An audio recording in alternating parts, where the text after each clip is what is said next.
नमस्कार दोस्तों, आप सभी का स्वागत है एक बहुत ही ज़्यादा डरावनी और रूह कँपा देने वाली हॉरर कहानी में। आज की कहानी बहुत ही ज़्यादा खतरनाक कहानी है। आज मैं आप लोगों के साथ शेयर करने वाली हूँ एक छोटे से गाँव की कहानी। मेरी ज़्यादातर कहानी गाँव की होती है एंड मुझे अच्छा लगता है गाँव की स्टोरी सुनाने में, क्योंकि गाँव की जो कहानी होती है वे सचमुच की घटित कहानी होती है। गाँव में लोग चलते फिरते भूत देख लेते हैं, यानी कि बहुत सारे लोग महसूस कर लेते हैं। आजकल तो भूत प्रेत वगैरह कम दिखाई देता है, पहले के समय में बहुत ज्यादा चुड़ैलें दिखाई देती थी। लोग ना चांदनी रात में, अंधेरिया रात में भी देख लेते थे, क्योंकि पहले रोशनी तो थी नहीं, बिल्कुल भी रोशनी नहीं थी। लोग जाते जाते चुड़ैल से बात कर लेते थे, रास्ता पूछ लेते थे, कुछ इस टाइप की घटना घटित होती थी। तो आज मैं आप लोगों के साथ शेयर करने वाली हूँ यूपी की कहानी। तो चलिए बिना देर किए इस कहानी को स्टार्ट करते हैं, और आप लोगों से रिक्वेस्ट रहेगा प्लीज मुझे सब्सक्राइब कीजिए। दोस्तों, आज की जो घटना है यह लखन नाम के लड़के के साथ घटित कहानी है।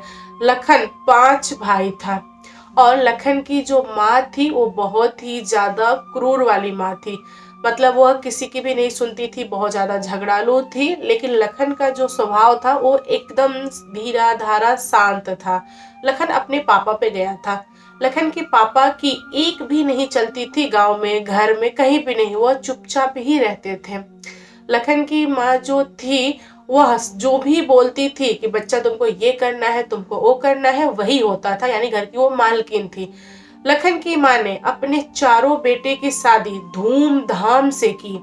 बहुत ज्यादा दान दहेज वगैरह लिया, बहुत सारे पैसे भी लिए, और अब लखन की बारी थी शादी की। लेकिन लखन के टाइम पे कुछ अलग टाइप की घटना हो गई। जैसे कि लखन की शादी फिक्स हो गई और लखन के ससुराल वालों ने बोला कि हम आपको दान दहेज वगैरह पूरा देंगे, और गाड़ी वगैरह भी देंगे, टीवी देंगे, ये देंगे, वो देंगे, पूरा तय कर लिया। लेकिन हुआ क्या, शादी के दिन केवल लड़की को कपड़े के साथ भेज दिया, कुछ भी नहीं दिया। एक होता है ना कि प्रॉमिस करके और मुकर जाना, वो वाला सीन हो गया। अब लखन की माँ बहू को घर में रख नहीं रही थी। बोल रही थी कि नहीं, हम नहीं रखेंगे, ये मेरी बहू नहीं है। बहू कैसी, इसके साथ सामान नहीं आया। अगर बिना सामान की मैं बहू को रख लूं तो गांव वाले क्या बोलेंगे, और मुझे रखना ही नहीं है, इसको विदा करो, इसको हटाओ, ऐसा करो वैसा करो। फिर लखन की माँ लड़की के मैके वालों को बुला दी और बोली कि अपनी बेटी को लेके जाओ, मेरे बेटे की दूसरी शादी होगी, और वो भी धूमधाम से शादी होगी, बहुत सारा सामान आएगा। आप लोगों को सामान नहीं देना था तो आपने प्रॉमिस क्यों किया। लड़की वालों ने लखन की माँ के सामने ऐसे हाथ जोड़ के बोला कि देखिए समधिन जी, हमें सामान देना तो था, लेकिन हमारे यहाँ बहुत बड़ी घटना हो गई, मुसीबत आ गई, इसकी वजह से हम कुछ भी खरीद नहीं पाए, और बेटी को हमने भेज दिया है। हमारी जो बेटी है बहुत ही ज्यादा गुणवान है, रूपवान है, ये आपकी बहुत सेवा करेगी, हमेशा आपके सामने झुक के रहेगी, आप इसे अपना लीजिए। लेकिन लखन की माँ अपनाना नहीं चाह रही थी, उनको तो केवल सामान की पड़ी थी। उन्होंने लखन की बीबी को घर से बाहर निकाल दिया। अब गांव वाले इकट्ठा हुए, पंचायत हुआ, और गांव वालों ने बोला कि अच्छा छोड़िए, जाने दीजिए, जो हो गया सो हो गया। आपके घर में 4 बहुएं बहुत सामान लेके आई हैं, आप उसी में खुश हो जाइए, बेचारी एक को माफ कर दीजिए, रख लीजिए। मतलब समाज का जो दबाव था उसकी वजह से लखन की माँ को, लखन की बीबी को रखना पड़ा। अब दिक्कत ये हो गया कि सास और बहू का टकराव होने लगा घर में। ये जो घर का रिश्ता था ये खींच खाच के चल रहा था, लेकिन कोई कब तक किस चीज को बर्दाश्त करेगा। लखन की वाइफ रोती थी और बोलती थी कि आप मुझे मार दो, मत रखो मुझे इस घर में, क्योंकि आपकी माँ मुझे जीने नहीं दे रही है। लेकिन लखन इतना प्यारा था कि वह अपनी वाइफ को समझाता था कि अच्छा जाने दो, माँ है, आज नहीं कल तुम्हारी सेवा को देख के तुम्हें माफ कर देगी। बट ऐसा दिन कभी भी नहीं आया। यहाँ पर लखन की वाइफ को आए हुए पूरे 1 साल हो गए थे, और शादी की सालगिरह थी। वो गई सासू माँ का आशीर्वाद लेने, सास ने एक लात खींच के मारी बहू को, और बहू थोड़ी दूरी पे जाके गिरी, और बहू रोना स्टार्ट कर दी, उसको दर्द उपट गया। अब वो डॉक्टर आया, डॉक्टर ने देखा और बोला कि आपको ऐसा नहीं करना चाहिए। आपकी जो बहू है वो प्रेग्नेंट है, आपने उसको कैसे मार दिया? मतलब भगवान की दया है कि सब कुछ सही है, अगर कुछ उल्टा नीचा हो जाता तो। यहाँ पर घर वाले खुश हुए, लेकिन सास चुप थी, उसने कुछ भी नहीं बोला, बधाई भी नहीं दिया। अब ये बात सुनकर लखन खुश हुआ। लखन ने बोला अपनी वाइफ को कि तुम अपना ध्यान रखो, तुम कमजोर हो, डॉक्टर ने बताया, और तुमसे जितना हो पाता है तुम उतना ही करो और तुम रेस्ट करो। दोस्तों, लखन की जो वाइफ थी वह सास का टॉर्चर बर्दाश्त करती थी, साथ में अपनी जेठानियों का भी टॉर्चर बर्दाश्त करती थी। उस घर में ये चीज था कि अगर दुल्हन को कोई पूछ नहीं रहा है तो बड़ी वाली भी अत्याचार करती थी, काम वगैरह करवाती थी पूरा दबा के। होता है ना जेठानी वाला पावर, वही था। ऐसे करते करते 6-7 महीना खिंचा गया और जो दुल्हन थी वह 7 महीने की प्रेग्नेंट थी। लखन की माँ से एक औरत आई मिलने के लिए और वह लखन की माँ की दोस्त थी। तो उसने अपनी दोस्त को बोला कि सखी, तुमने कैसी बहू उठा लाई? तुम्हारे छोटे वाला बेटा को कुछ भी तिलक नहीं मिला है, जबकि वो बहुत ही अच्छा है, तुम्हारे चारों बेटे से ज्यादा अच्छा है। उसको बहुत सारी प्रॉपर्टी मिलनी चाहिए थी, दान दहेज में गाड़ी वगैरह भी मिलना चाहिए था, लेकिन तुमने कैसी बहू उठा ली? अगर तुम मेरी बात मानी होती तो मैं एक बहुत ही धनी मनी घर में रिश्ता करा देती तुम्हारी छोटे वाले बेटे का। अब यहाँ पर सासू माँ को थोड़ा सा होता है ना कि बुरा फील हो गया कि अरे मेरी बहू कुछ लेके नहीं है, मेरी बेइज्जती हो रही है, इस टाइप की। तो उसने बोला कि क्या करे बहन, देख पूरे गांव वाले इकट्ठा हो गए, उसके तरफ से हो गए और मुझे दबाव दिया, मुझे बोलने लगे, इसलिए मुझे इसको रखना पड़ा, वरना मैं इसको रखना नहीं चाहती। मैं तो बिल्कुल भी इसको पसंद नहीं करती, तू बता मैं क्या करूं? तब उस औरत ने लखन की माँ को सिखाया और बताया कि कैसो भी तू अपनी इस बहू को इस घर से निकाल दे, मैं तेरे बेटे की ना दूसरी शादी करा दूंगी और तू सोचेगी भी नहीं कि कितना धन मिलेगा तुझे। मैं जहाँ रिश्ता तेरा करा रही हूँ वह लड़की अपने माँ बाप की इकलौती है और तुझे नवर्सा भी मिलेगा। बहुत सारे लोग नवर्सा नहीं समझते हैं, तो मैं उनको बता दूं कि जहाँ की लड़की रहती है उसके मैके में अगर कोई भाई वगैरह नहीं है तो जितनी भी प्रॉपर्टी होती है वह नवर्सा की प्रॉपर्टी कहलाती है। तो यूपी बिहार में इसे नवर्सा कहा जाता है। फिर लखन की माँ रोज एक ही चीज सोचने लगी कि कैसे मैं अपनी छोटी वाली बहू को अपने रास्ते से हटाऊं। अब दिक्कत ये हो गया था कि यहाँ पर कोई रास्ता मिल ही नहीं रहा था। तो एक दिन की बात है, छोटी वाली बहू खाना बना रही थी पीछे झोपड़ी में। पहले के समय में ना कच्चे मकान होते थे मिट्टी वगैरह का, और ऊपर से ना ऐसे घास फूस से ढक दिया जाता था। अब सासू माँ को एक आइडिया आया कि क्यों ना मैं गेट बंद कर दूं और बहू अंदर खाना बना रही है और ऊपर से मैं देसलाई यानी कि माचिस जला के घास पे फेंक दूं, क्योंकि गेट बंद रहेगा, बहू खोल नहीं पाएगी और चारों तरफ से मिट्टी का दीवार चला हुआ है। अब बहू प्रेग्नेंट है, वो चढ़ के, होता है ना कि सामान रखा उसको ऊपर चढ़ के और छत से कूद जाऊं, क्योंकि घास फूस का जो छत होता है ना वो तो जल जाएगा। बहू ये भी नहीं कर पाएगी क्योंकि जो प्रेगनेंसी है वो 7 महीने से ज्यादा की है। तो सासू माँ का जो ये आइडिया था ना वो हिट कर गया। आप लोग समझ रहे हो सास ने क्या किया? सास ने सेम चीज किया। बहू अंदर छटपटा रही है और वो बोल रही है कि माँ खोल दीजिए, लेकिन सासू माँ गेट नहीं खोली।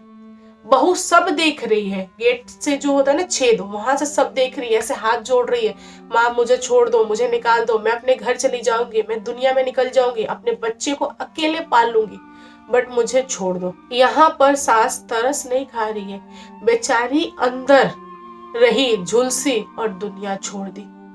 जो बहुत ही बहुत ही खतरनाक तरीके से दुनिया छोड़ी।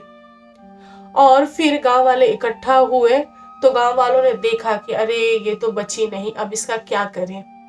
यहाँ पर बुढ़िया छाती पीट पीट के रो रही थी कि मेरी बहू दुनिया छोड़ दी, अब हम मेरे बेटे का क्या होगा, मेरा क्या होगा, मेरी सबसे अच्छी बहू थी, मेरी इतना सेवा करती थी, उसके पेट में बच्चा था, अब तो बच्चा भी नहीं बचा, मुझे कौन दादी बुलाएगा, कौन इनके पापा को दादा बुलाएगा, बाप कौन बोलेगा मेरे बेटे को। मतलब बहुत ज्यादा नौटंकी की। गांव वालों को यकीन हो गया कि वह खुद से गलती से जली है। अब होना क्या था, जो भी होता है अंतिम संस्कार वो हो गया। यह घटना घटने के 1 महीने बाद ही लखन को मनाई उसकी माँ और बोली कि बेटा तू दूसरी शादी कर ले। लखन बोला कि नहीं माँ, मैं दूसरी तीसरी कोई भी शादी नहीं करूंगा, मेरी वही वाइफ थी और वही रहेगी और वो सच में अच्छी थी, मैं उसकी बिना रह लूंगा बट शादी नहीं करूंगा। तो यहाँ पर बुढ़िया रोना स्टार्ट कर दी और बोली कि मैं जिंदा क्यों हूँ, मुझे जिंदा ही नहीं रहना चाहिए। जब मेरा बेटा ऐसे ही रहेगा मैं तुझे तकलीफ में नहीं देख सकती बेटा, अगर तू शादी नहीं करेगा तो मैं ये करूंगी, मैं वो करूंगी। मतलब होता ना कि इमोशनली ब्लैकमेल करके माँ ने तो मना लिया और जो बेटा था उसने हामी भर दिया। ठीक 1 महीने बाद शादी भी हो गई। बहुत सारा सामान मिला, इतना सामान मिला कि गांव में हल्ला हो गया कि अरे लखन को कितना सामान मिला उसके ससुराल से, लखन सच में बहुत ज्यादा लकी है। इस बार वाली जो वाइफ आई है लखन की वो सुंदर भी है, सामान भी लेके आई है। सासू माँ बहुत खुश थी नई वाली दुल्हन से। नई वाली दुल्हन कुछ भी नहीं करती थी, अपनी जेठानियों से काम कराती थी और सास भी बोलती थी अपनी 4 बहुओं को कि तुम लोग काम करोगी, छोटी वाली नहीं करेगी, क्योंकि छोटी वाली मेरी फेवरेट है। सास और छोटी वाली बहू दोनों का बहुत ज्यादा जमता था। लेकिन लखन कुछ नहीं बोलता था। लखन क्या बोले, लखन को तो कुछ पता ही नहीं था कि उसकी वाइफ के साथ यानी पहली वाली वाइफ के साथ क्या घटना घटित हुई। लखन तो सब समझता था कि अपने आप घटित हो गया होगा, भगवान की यही मर्जी थी, बट इसके पीछे किसका दिमाग था लखन को पता ही नहीं था। दोस्तों, नई वाली जो दुल्हन थी उसको आए हुए 1 महीने हो गए थे और दुल्हन अपने कमरे में रात में सो रही थी। तभी उसको सुनाई दिया कि कोई औरत कराह रही है, रो रही है, चिल्ला रही है, बहुत ही ज्यादा दर्द में है, उसको छटपटैनी हो रही है। फिर नई वाली दुल्हन ने अपने पति को जगाया और बोला कि देखिए ना, आपको ये आवाजें सुनाई दे रही है क्या? मुझे सुनाई दे रही है और कोई तो है जो बहुत ज्यादा तकलीफ में है। तब उसके पति ने बोला कि नहीं, मुझे तो कुछ भी सुनाई नहीं दे रहा है, क्या हुआ? तब लखन उठा और चारों तरफ देखा, कोई बीमार नहीं था, लखन को कुछ भी सुनाई नहीं दिया। लखन बोला कि मुझे परेशान मत करो, मुझे सोने दो। उस दिन नई वाली दुल्हन सो नहीं पाई, वह दर्द सुनती रही, बहुत ज्यादा दर्द था किसी औरत को, वो छटपटा रही थी और ये चुपचाप बैठ के सुन रही थी। क्या करे ये, इसको कुछ समझ ही नहीं आ रहा था कि कौन है, कौन छटपटा रहा है, कौन रो रहा है। नई वाली दुल्हन तो इकलौती थी जो ये सारी चीजें सुन रही थी, घर में कोई भी नहीं सुन रहा था। तभी 1-1.5 घंटे बाद नई वाली दुल्हन को किसी छोटे बच्चे के रोने की आवाज हुई। होता है ना कि जैसे एक छोटा सा बच्चा जन्म ले लिया और जन्म लेने के बाद से बच्चा रोना स्टार्ट कर देता है, वो वाली आवाज उसको सुनाई दी। उसने फिर अपने पति को उठाया और बोला कि आपको सुनाई दे रहा है क्या? कोई छोटा सा बच्चा अभी जो जन्म लिया हो उसकी आवाजें आ रही हैं। तब लखन ने बोला कि नहीं, मुझे कुछ भी सुनाई नहीं दे रहा, तुम सो जाओ। फिर आवाजें खत्म हुई और नई वाली दुल्हन सो गई। सुबह उठने के बाद से नई वाली दुल्हन ने अपने सासू माँ को सारी घटना बताई। तब सास ने बोला कि नहीं, ऐसे ही तुमको लगा होगा, तुमने कोई बुरा सपना देखा होगा, छोड़ो इसको, भूल जाओ, तुम आगे बढ़ो। और 1 सप्ताह के बाद से जो नई वाली दुल्हन थी उसके ना चाल ढाल, बात करने का तरीका, खाना बनाने का तरीका, सब कुछ चेंज हो गया। और यह देखकर घर वाले हैरान हो गए।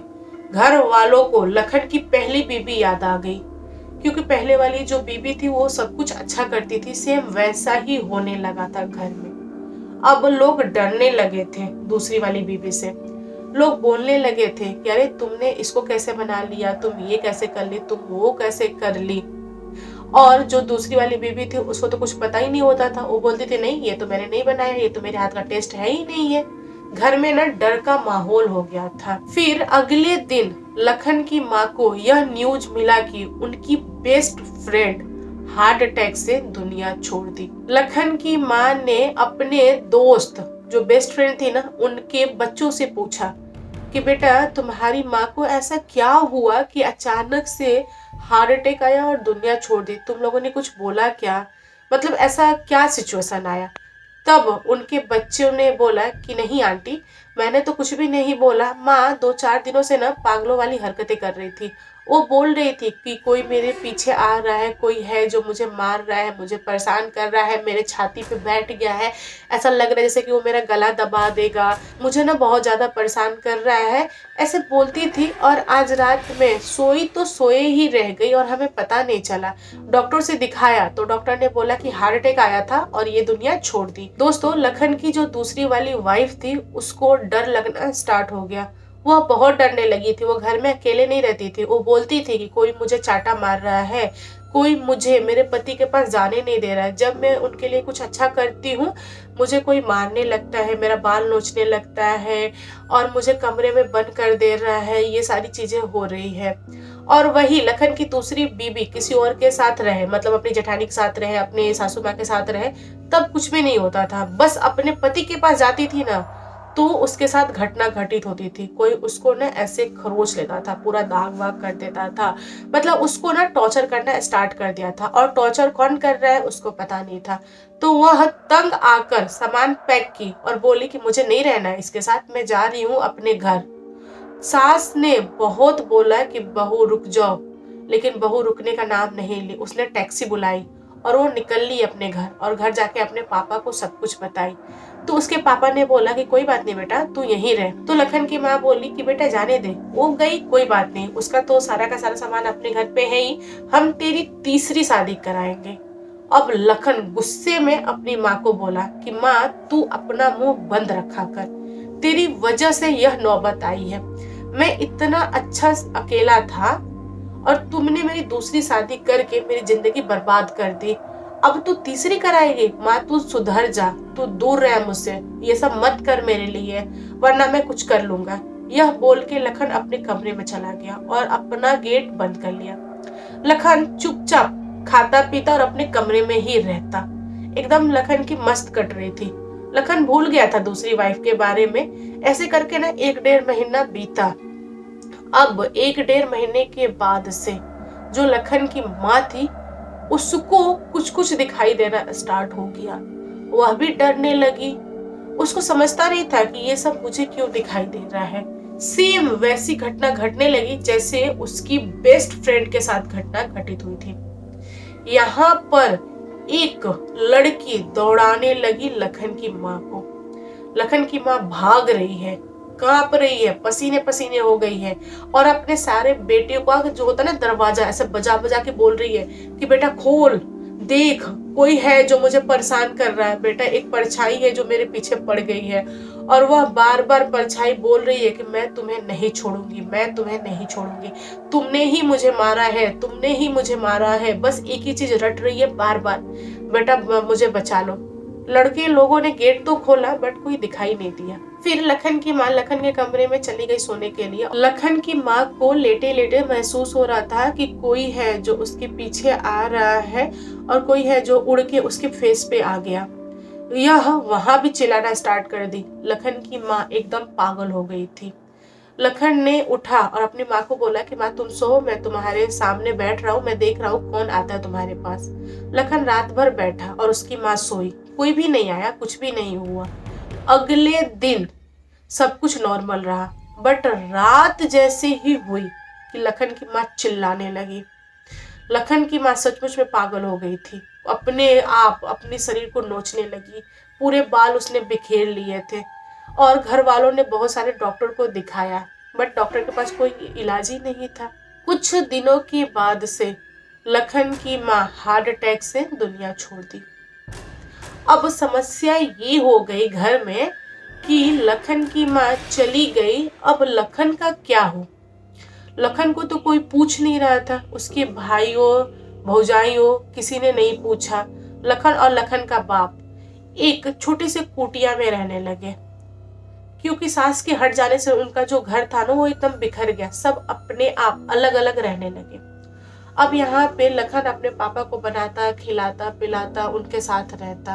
अब लखन के घर में लड़ाई छिड़ गई जमीन प्रॉपर्टी वगैरह को लेकर। लखन के भाइयों ने बोला कि देखो लखन, तुम्हारा तो कोई बच्चा है नहीं तो तुम क्या करोगे जमीन, तुम सारी जमीन हमें दे दो और हम अपने बेटों में बांट लेंगे। आखिर तुम्हारा तो कोई वंश है ही नहीं, तो क्या आगे बढ़ेगा? तुम्हारी दूसरी बीबी तो आएगी नहीं, पहली बीबी तो तुम्हारी रही नहीं। अब तुम अकेले रहते हो तो तुम एक काम करो, घर में एक रूम ले लो, उसी में तुम रहो, कुटिया छोड़ दो, हम तुम्हारे लिए इतना कर सकते हैं, बट तुम्हें जमीन नहीं देंगे। तुम्हारा जमीन क्या होगा? तो लखन बोला कि ठीक है, जैसा तुम लोग को लगे तुम लोग करो। बट रात में हुआ कुछ ऐसा जिसकी किसी को भी उम्मीद नहीं थी। आधी रात जैसे ही हुई, घर की जितने भी सामान थे वो एक दूसरे से बजने लगे। सामान गिर रहे हैं, छन छन की आवाजें आ रही है, पायल की आवाजें आ रही है। घर के सारे लोगों को यह चीज सुनाई दिया। घर के सारे लोग आंगन में इकट्ठा हुए। जैसे ही आंगन में सारे लोग आए, सारे लोगों ने देखा कि एक औरत है जो सफेद कपड़े में है और अपने हाथ से ऐसे अपना बच्चा दबाई हुई है, और वो चिघड़ रही है, चिल्ला रही है और बोल रही है, तुम लोगों को क्या लग रहा है कि मेरा बच्चा नहीं है, मेरा बच्चा प्रॉपर्टी नहीं लेगा, तुम लोग सारा जमीन ले लोगे? है मेरा बेटा वारिस इस घर का, और वह अपनी खेत जोतेगा, उसकी खेत तुम लोग छोड़ दो वरना अच्छा नहीं होगा।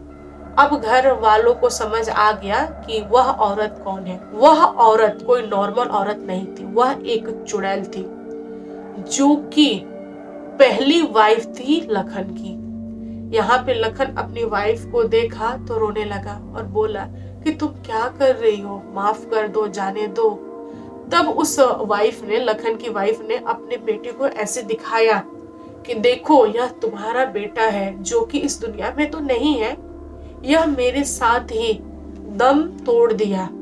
एक दुनिया है ना हमारी, इस दुनिया में तो उसने दम तोड़ दिया, बट वह मेरी दुनिया में जन्म लिया है और यह मेरे साथ है। अभी छोटा है, बट ये कुछ साल बाद तो बड़ा होगा ना, इसको अपनी प्रॉपर्टी चाहिए कि नहीं चाहिए? चाहिए ना, ये हमारा बेटा है, तो इसके लिए तुम जमीन लो। तब लखन ने बोला कि हाँ, मुझे प्रॉपर्टी चाहिए, मेरे बच्चे के लिए प्रॉपर्टी चाहिए। माना कि बच्चा इस दुनिया में नहीं है, फिर भी उसकी हक की चीज है, तो वो चीज रहनी चाहिए। तो घर वाले भी डरते हुए बोले कि ठीक है लखन, मुझे माफ कर दो, मुझे पता नहीं था कि ये सारी चीजें हैं, तुम अपनी प्रॉपर्टी ले लो, तुम अपना घर का भी हिस्सा लो, तुम अपनी सारी शेयर लो, बट हमें माफ कर दो।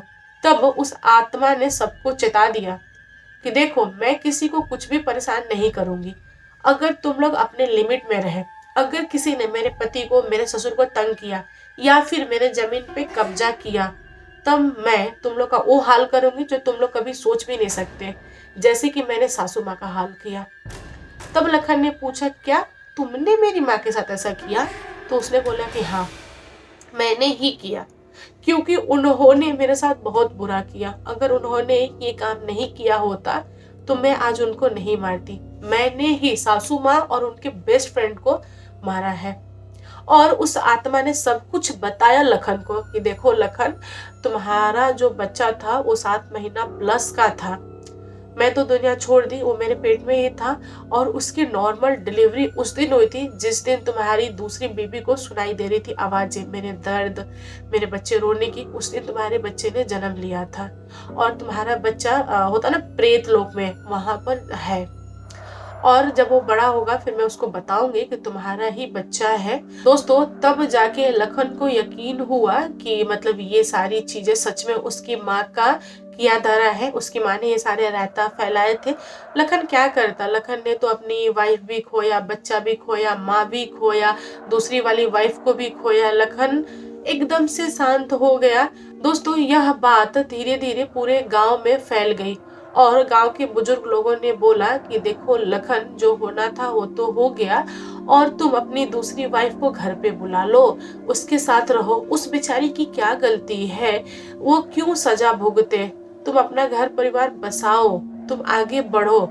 तो लखन ने बोला कि हाँ, आप लोग सही कह रहे हैं, बट मैं उसके साथ नहीं रह सकता, क्योंकि मेरी जो पहली वाली वाइफ है उसकी आत्मा उसको छोड़ेगी नहीं, उसको परेशान करेगी, और उसको पसंद नहीं कि मैं दूसरी के साथ रहूं। तब गांव वालों ने मिलके एक हल निकाला, और उन लोगों ने क्या किया कि जो लखन की पहली वाली वाइफ थी उसको बुलाया और उसको उसी कमरे में पैक कर दिया और मंत्र से पूरा धागा वगैरह बांध दिया और बोला कि तुम इसी घर में रहो, तुमको पूजा दिया जाएगा। घर में कुछ भी नया होगा तो तुमको पूजा दिया जाएगा, तुम्हारे बच्चे को कपड़ा दिया जाएगा, तुम्हें जो कुछ भी चीज चाहिए वो सब दिया जाएगा, लेकिन तुम यहीं पे रहो। तो वो जो आत्मा थी ना, वो अपनी बेटी के साथ उस कमरे में कैद हो गई। और उस समय के बाद से लखन ने अपनी दूसरी बीवी को लिया और गांव छोड़ दिया। वह शहर में जाके बस गया। गांव की जितनी भी प्रॉपर्टी थी ना, वो लखन के पहले बेटे के नाम हो गई। पूरे गांव वाले जानते थे कि लखन के बेटे का यह प्रॉपर्टी है, तो कोई उसमें जाता नहीं था, कोई उसका कुछ करता नहीं था। और लखन को आगे चल के बेटी हुई।